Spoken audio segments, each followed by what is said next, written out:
The payroll tax battle in Washington has left Republicans in the House and in the Senate vulnerable heading into the 2012 elections. And if you see a tax hike in the new year, well, that's not good for the incumbent, is it? It's not good for the president. Let's get the political costs here. What's really at stake over the next 10 days?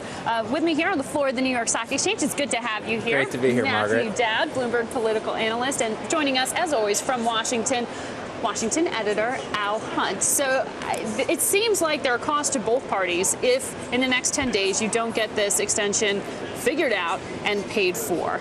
Are we seeing a real hit for Republicans here if John Boehner can't get his party in line? Well, I think everybody loses in this. First of all, it's not good for anybody. It's not good for the president. It's not good for Democrats, and it's certainly not good for the Republicans. The Republicans probably take the biggest hit in this, but it's hard to go much lower than you're already at when you're in the teens on approval among Congress right now. And so they go into the new year. This is not a good thing for them right now. But the interesting thing to this is what they may do in the new year, because they could actually do this retroactively. It's not over yet.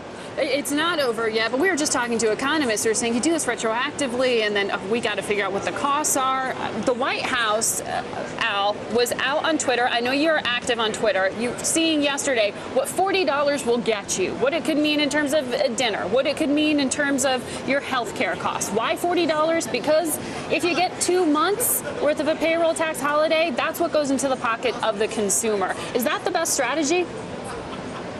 Well, it may be. Certainly for $40, you couldn't buy that fancy outfit that Matthew Dowd has on today. I've never seen him so dressed up. Margaret, let me tell you something. You got to understand about both are crummy bills, the House and the Senate bill.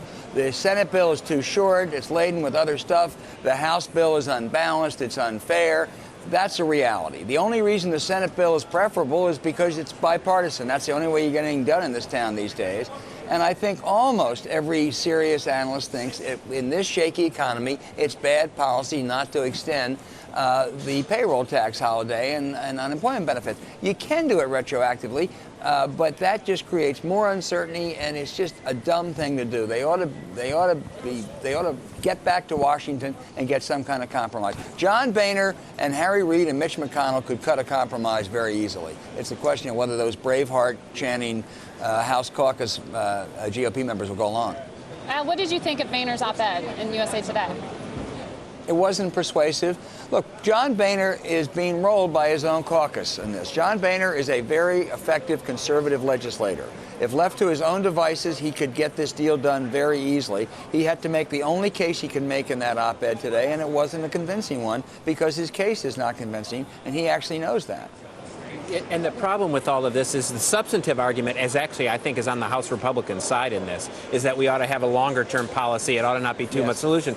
The political equation, though, is on the Democrat side on this. And so substantively, the Republicans are right. Politically and for the president right now, they're in a better position.